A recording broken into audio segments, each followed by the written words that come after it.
Panama just ripped a $4 billion contract away from China. No warning, no negotiation, no compensation. And now, China is fighting back, quietly, strategically, and it's already working. This isn't just a story about two ports. This is a story about the Panama Canal, American pressure, Chinese power, and a small country stuck in the middle of one of the biggest geopolitical chess matches on the planet. Stay with me, because what China does next will surprise you.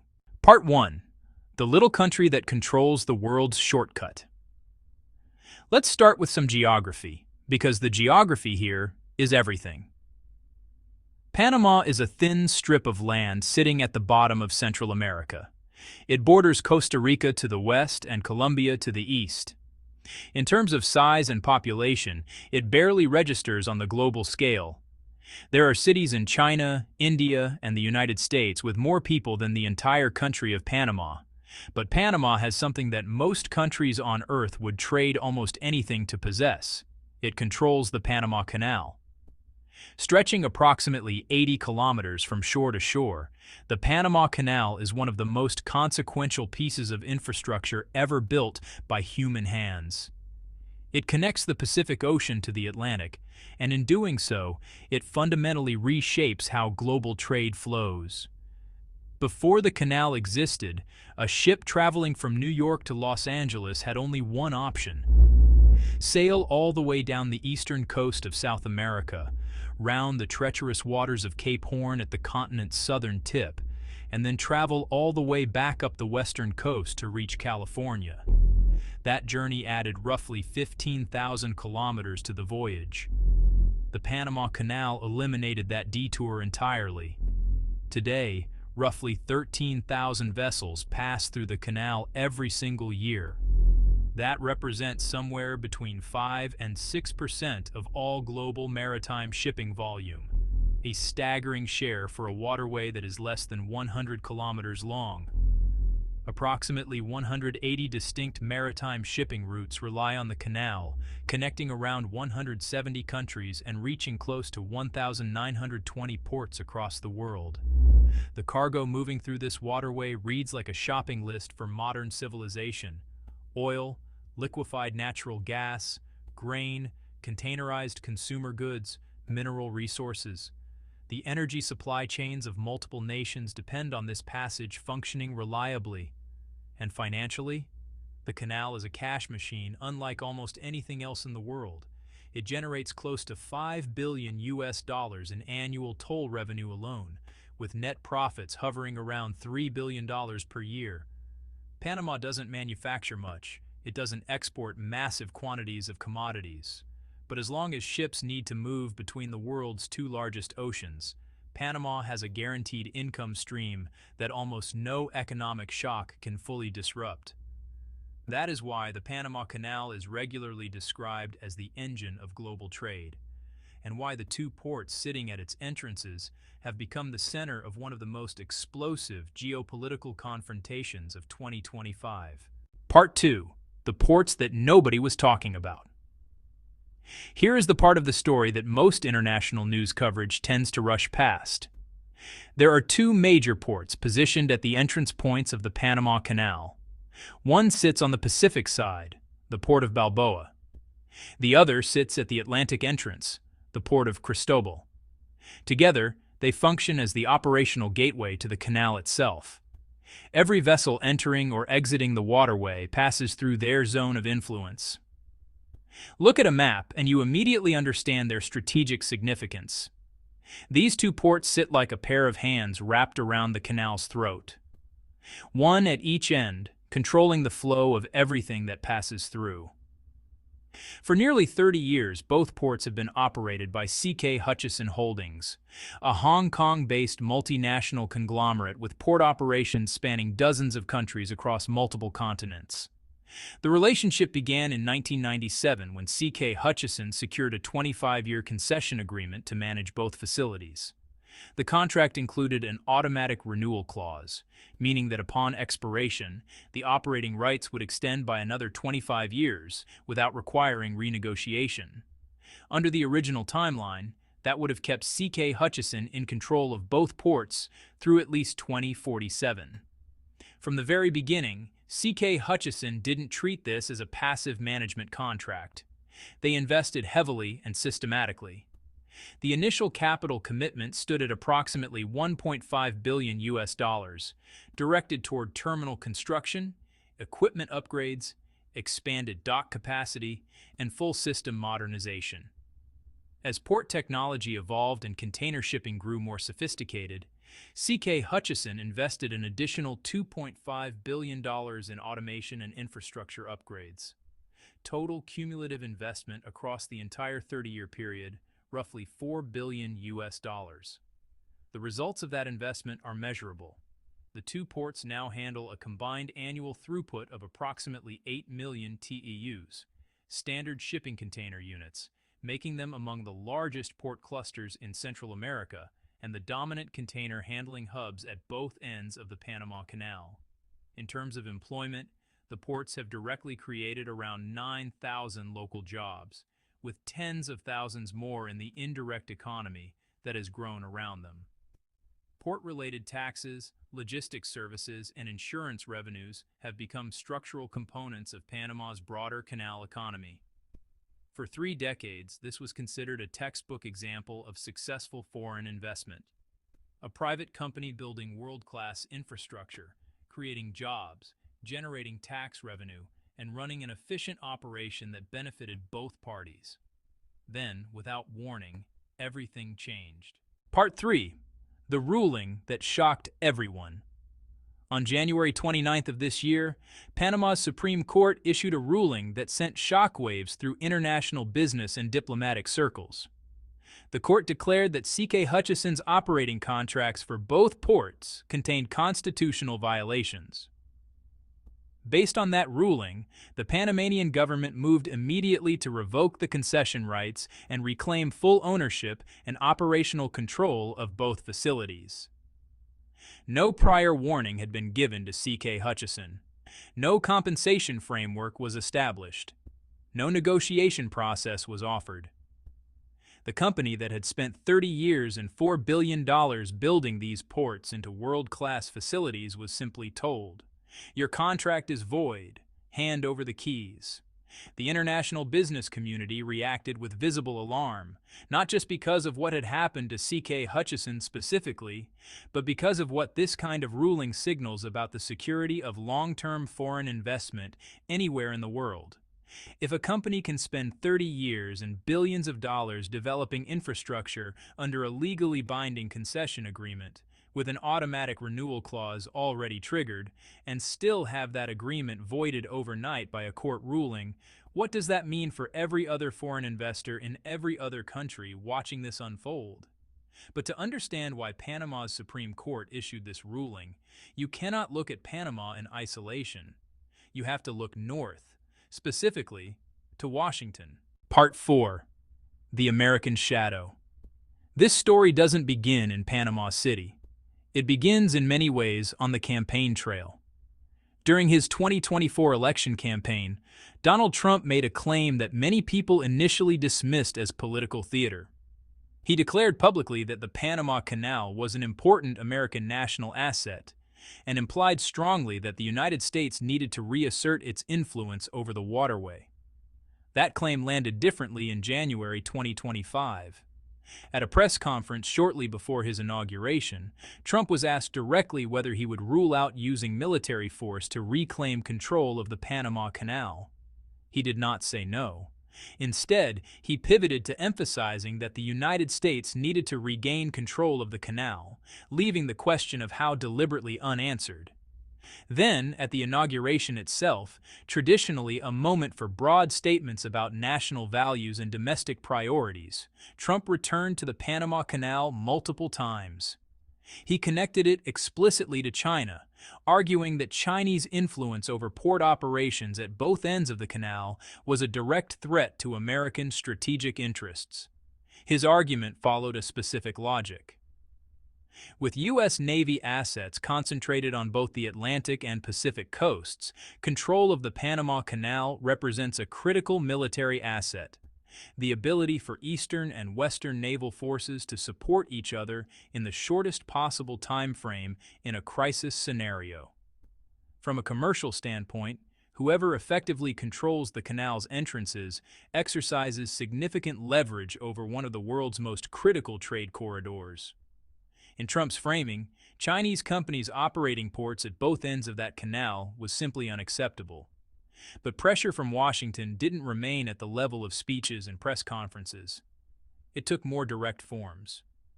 Between late 2024 and early 2025, the United States, citing its sanctions regime against Venezuela, began seizing oil tankers on the high seas that were suspected of transporting Venezuelan crude. Of the 6 vessels detained during this period, 5 were registered under the Panamanian flag. The message being sent to Panama was unmistakable. Your partnership with China has costs, and the United States has tools to make those costs felt. As American pressure mounted, both public and behind the scenes, political winds inside Panama began to shift. The Panamanian government filed a lawsuit against C.K. Hutchison, arguing that the port concessions were not in the national interest. At the time, most observers interpreted this as a political signal, a warning shot designed to demonstrate to Washington that Panama was responsive to American concerns, without any expectation that it would result in actual legal action. That interpretation held until January 29th. When the Supreme Court ruling came down, it became clear that what had started as political posturing had transformed into something much more consequential. Panama had crossed a line, apparently at the encouragement or perhaps under the direct pressure of the United States, and China was watching every step of it. Part 5. China's response. Surgical, strategic, and just beginning. So Beijing's response to Panama's ruling has been notable for what it is not. It's not loud. There are no mass protests outside Panamanian embassies, no official declarations of economic war, no dramatic severing of diplomatic ties. Instead, China's retaliation has been methodical, layered, and designed to apply pressure across multiple dimensions at the same time, while still remaining technically within the boundaries of legal and diplomatic norms. This isn't the response of a country acting out of anger. It's the response of a country that's thought carefully about leverage. The first move, freezing new investment. Beijing's opening countermeasure was to instruct relevant Chinese state-affiliated and state-adjacent companies to suspend all ongoing negotiations on new projects with Panama. This includes projects that were in advanced discussion phases but hadn't yet been formally signed. The scope of this freeze is significant. The majority of active project discussions between Chinese and Panamanian entities are concentrated in 3 sectors: port-related logistics infrastructure, energy development, and general infrastructure construction. All of these are capital-intensive, long-lead-time industries where delays don't just push timelines, they destroy financing structures, invalidate feasibility assumptions, and force entire project teams to demobilize. China's freeze doesn't technically violate any existing agreements. It simply declines to enter new ones. Legally, it's unimpeachable. But economically, for a small country like Panama that depends heavily on foreign capital inflows to fund development, it's deeply damaging. Panama's economic structure makes it particularly vulnerable to this kind of pressure. Outside the canal itself, Panama lacks significant competitive industries. It doesn't have a large manufacturing base. It doesn't export energy or major commodities at scale. Its prosperity depends on financial services, logistics, and, critically, attracting foreign investment into its infrastructure and development pipeline. Freeze that pipeline, and you're not just delaying a few projects, you're cutting off a critical artery of economic development. According to available reporting, China's investment suspension has already blocked potential capital flows into Panama worth tens of billions of US dollars. And that's only the first layer. The second move, redirecting shipping traffic. China's second countermeasure operates on a longer timeline, but carries potentially more structural consequences. The Chinese government has issued guidance to domestic shipping companies, suggesting they consider rerouting portions of their cargo away from Panamanian ports to alternative facilities, provided the operational cost difference is manageable. This isn't a mandatory embargo. Chinese vessels aren't banned from the Panama Canal, but when alternative options exist, companies are being encouraged, officially encouraged, to prioritize them. In the short term, this produces minimal visible change. Shipping routes aren't adjusted overnight. Contracts with port operators have terms that need to expire or be renegotiated. The logistics chain has inertia, but over months and years, the cumulative effect of even a moderate shift in Chinese shipping patterns would be felt in Panama in ways that are difficult to reverse. Here's why this matters so much, and why it's more targeted than it might appear on the surface. Panama Canal toll revenues flow primarily into government fiscal accounts. The Panamanian government receives its canal income relatively independently of who is operating the ports. But port operators, the companies running the actual infrastructure of loading, unloading, storage, refueling, and logistics services, earn their revenue from the volume of traffic they handle. Reduce that traffic, and port operating economics deteriorate. Port operators facing declining returns begin to reassess their commitments. If major operators eventually pull back or exit, the Panamanian government would be left attempting to take over and operate complex, capital-intensive port infrastructure for which it currently has neither the technical capacity nor the financial resources. And once traffic patterns change, they tend to self-reinforce. Ports with declining volume become less attractive to shipping lines, which further reduces volume, which makes them less attractive still. Container shipping is a scale business. The ports that win tend to win more, and the ports that lose tend to keep losing. China, as one of the world's largest generators of containerized cargo, has meaningful influence over where that cargo flows. Not complete control, global shipping involves hundreds of companies and complex logistical considerations, but enough influence to, over time, meaningfully reshape traffic patterns, if Beijing remains committed to applying this kind of sustained, patient pressure. The third move, agricultural friction. The third layer of China's response targets something that Panama has not traditionally thought of as a vulnerability, but which turns out to be quite sensitive. Panama exports agricultural products to China, notably bananas, coffee, tropical fruits, and seafood. China has announced an enhancement of its inspection and market access management procedures for goods arriving from Panama. Officially, these are regulatory compliance measures, stricter quarantine requirements, more frequent random sampling, adjustment of customs processing timelines. Every single one of these measures sits within the normal scope of what any country's trade authorities can legally do. But here's the economic reality of what tightened inspections mean for Panama's agricultural exporters. The products Panama sends to China share a common characteristic: they're perishable. Bananas sitting in a warehouse while a customs inspection is completed are not the same product they were when they arrived. Fruit held at a port for an additional week loses value measurably. In severe cases, by the time clearance is granted, the product has deteriorated past the point of marketability. For agricultural exporters operating on thin profit margins, which most are, a week's delay at the Chinese end can be the difference between a profitable shipment and a total loss. And because China represents a major destination market for these goods, there's no easy alternative buyer to absorb the redirected supply quickly enough. The pressure this creates falls hardest on the people furthest from the diplomatic maneuvering, the farmers themselves. The people who planted, harvested, and shipped the product have no leverage over what happens at Chinese customs. They simply absorb the loss. This is precisely the kind of pressure that tends to generate domestic political noise inside Panama, the kind of noise that eventually reaches decision-makers and forces governments to reckon with the real economic consequences of their diplomatic choices. Part 6. The bigger picture. Who is really playing whom?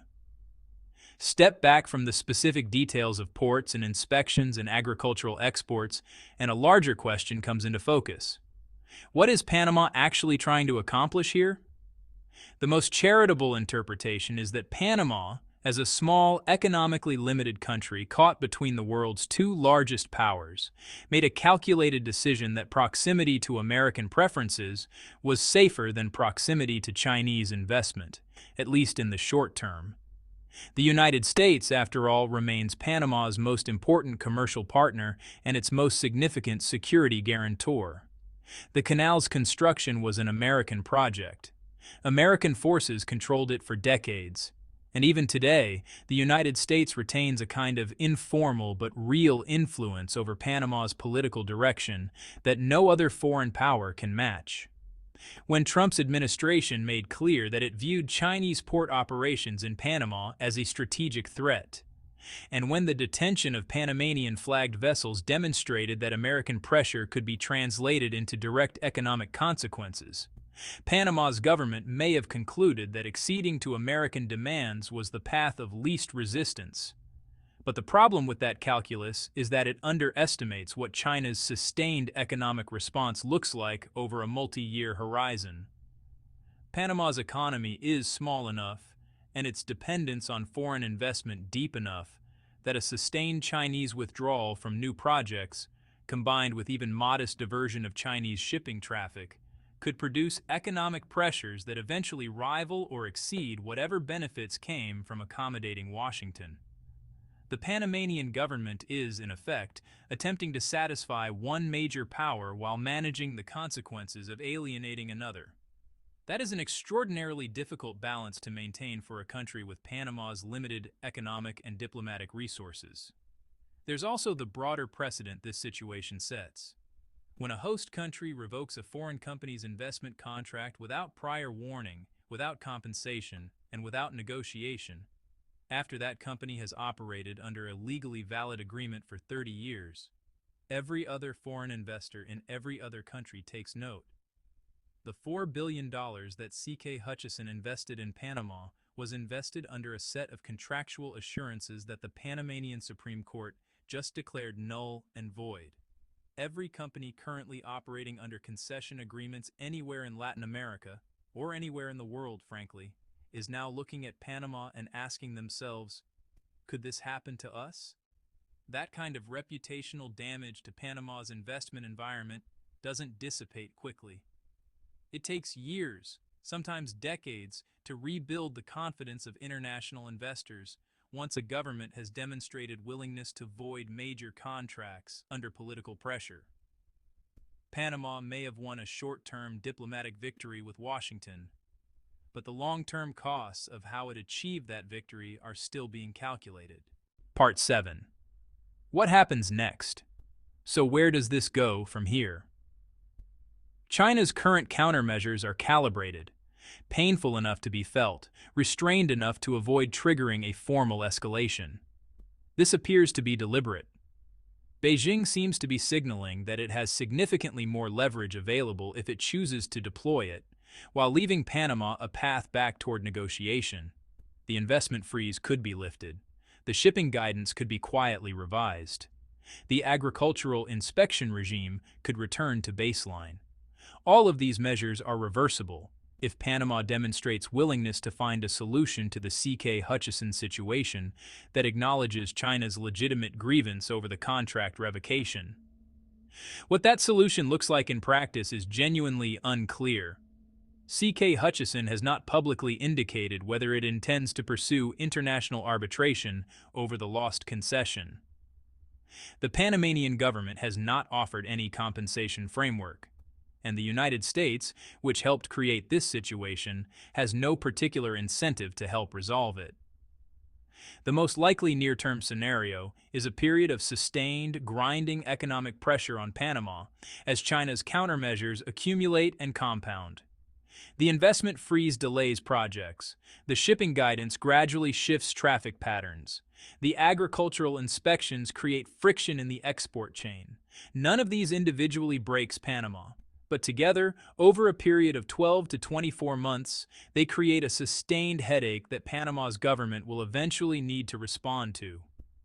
At that point, Panama faces a fundamental choice: double down on the American alignment and accept the economic costs of Chinese friction, or find some way to reopen a channel with Beijing that acknowledges, without fully reversing, the port situation.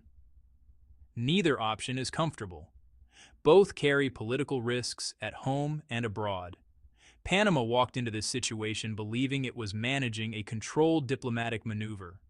It's now discovering that what it actually triggered was a slow-moving economic confrontation with one of the world's most strategically patient powers. A country that has decades of experience applying precisely this kind of gradual, compounding economic leverage in diplomatic disputes. Closing, a small country in a very big game. Here's the truth at the center of this story. Panama is not the main character. Panama is a small country that controls a very important piece of geography. And because of that geography, it's become the stage on which two superpowers are playing out a confrontation that's really about something much larger than two ports. It's about who controls the physical infrastructure of global trade. It's about whether China's 30 years of investment and legal agreements can be voided by a court ruling triggered by American political pressure. It's about what the rules of international investment actually mean when a major power decides they'd prefer those rules to produce a different outcome.